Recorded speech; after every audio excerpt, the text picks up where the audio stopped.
Hello প্রিয় দর্শক, welcome back to Dalia's cooking world. আজ আমি আপনাদের জন্য বানিয়েছি আলু আর সাবুদানা দিয়ে খুব মজাদার একটা নাস্তা রেসিপি, যেটা আপনারা কয়েক মিনিটের মধ্যেই বানিয়ে ফেলতে পারবেন। সবার প্রথমে এখানে একটা আলু নিয়ে এর খোলাগুলোকে খুব ভালো করে ছাড়িয়ে ধুয়ে নিয়েছিলাম। এবার এরকম গ্রেটারের সাহায্যে আলুটাকে আমাদেরকে খুব ভালো করে গ্রেট করে নিতে হবে। সুন্দর করে আলুটাকে গ্রেট করে নেব। গ্রেট করা হয়ে গেলে এবার আলুটাকে পুরোপুরি এখান থেকে ঝরিয়ে নিয়ে সুন্দর করে ধুয়ে নেব। ধুয়ে আলুটাকে খুব ভালো করে আমাদেরকে নিচড়ে নিতে হবে। জল থেকে তুলে সুন্দর করে নিচড়ে নিয়ে একটা আলাদা বাটির মধ্যে তুলে নিতে হবে। চলুন তাহলে ধুয়ে এগুলোকে ভালো করে তুলে নিই। বন্ধুরা প্লিজ আপনাদের ভিডিওটা ভালো লাগলে অবশ্যই একটা লাইক করে দেবেন। তার সাথে আমার চ্যানেলটা সাবস্ক্রাইব করতে আপনারা একদম ভুলবেন না। এই ছোট্ট চ্যানেলটার আপনাদের সাবস্ক্রাইবারের অনেক দরকার। দেখুন বন্ধুরা, এখানে আমি কিন্তু খুব ভালো করে আলুগুলোকে ধুয়ে একটা আলাদা বাটির মধ্যে তুলে নিয়েছি। এবার আপনারা দেখিয়ে দিই। আর অপর দিকে একটা প্লেটের মধ্যে নিয়ে নিয়েছি সাবুদানা। এখানে আমি বড় দানাটা নিয়েছি, আপনারা চাইলে ছোট দানা সাবুটাও কিন্তু ব্যবহার করতে পারেন। দিয়ে এবার এটাকে সাবুদানাটাকে একটা মিক্সিং জারের মধ্যে নিয়ে নিতে হবে। নিয়ে এটাকে এরকম করে পুরোপুরি ঢেলে দিয়ে মিক্সিং জারে পিষে নিতে হবে।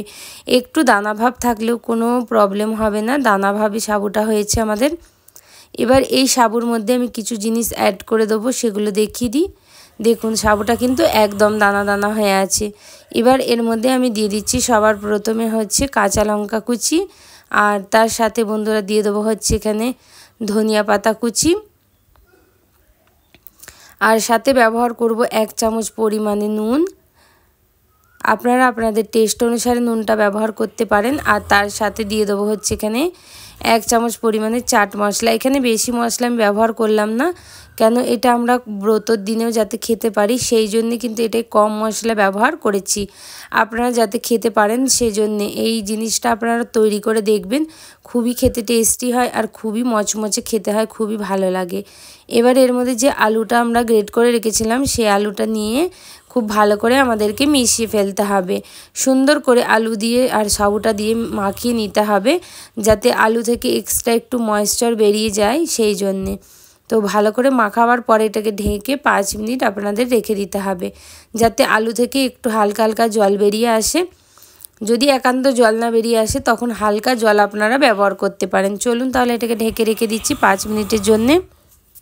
দেখুন বন্ধুরা, এটাকে এবার কিন্তু ঢেকে দিলাম আমি, প্রায় 5 মিনিট এইভাবে রেখে দেবো। 5 মিনিট হয়ে গেছে, এখানে আপনাদের একবার চেক করে দেখিয়ে দিচ্ছি।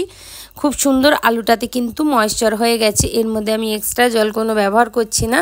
আপনাদের যদি খুব বেশি ড্রাই লাগে, এরকম মুঠো বাঁধলে যদি মুঠো না হয়, তাহলে কিন্তু অল্প জল আপনারা ব্যবহার করতে পারেন। তো এটাকে এবার এইভাবে হাতের সাহায্যে চেপে চেপে আমি কিন্তু পুরো গোল গোল তৈরি করে ফেলবো। তো দেখুন আমি আপনাদের তৈরি করে একটা দেখিয়ে দিচ্ছি কীরকম তৈরি করতে হবে। ঠিক এরকম করে আপনারা কিন্তু এটা একটা গোল তৈরি করে নেবেন। দেখুন ঠিক এরকম। চলুন তাহলে এই প্রসেসে আমি সবগুলো তৈরি করে নিয়ে তারপরে দেখাচ্ছি যে আপনাদের কি করতে হবে। তো একটা তৈরি হয়ে গেল। এইভাবেই কিন্তু আমি সবগুলোকে তৈরি করে নেব। দেখুন সবগুলো তৈরি হয়ে গেছে। সবগুলো তৈরি করার পর দেখিয়ে দিচ্ছি। এখানে একটা প্যানের মধ্যে খুব সামান্য পরিমাণে 1 চামচ তেল নিয়ে নিয়েছি।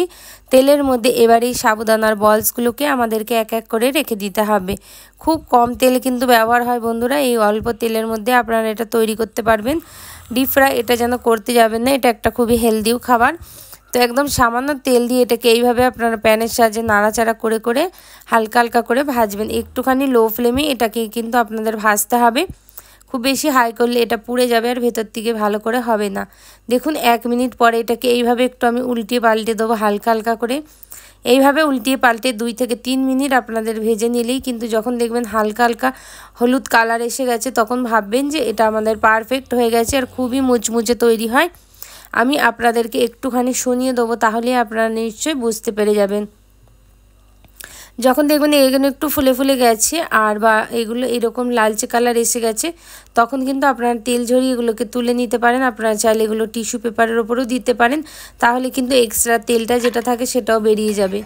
আওয়াজটা শুনুন বন্ধুরা।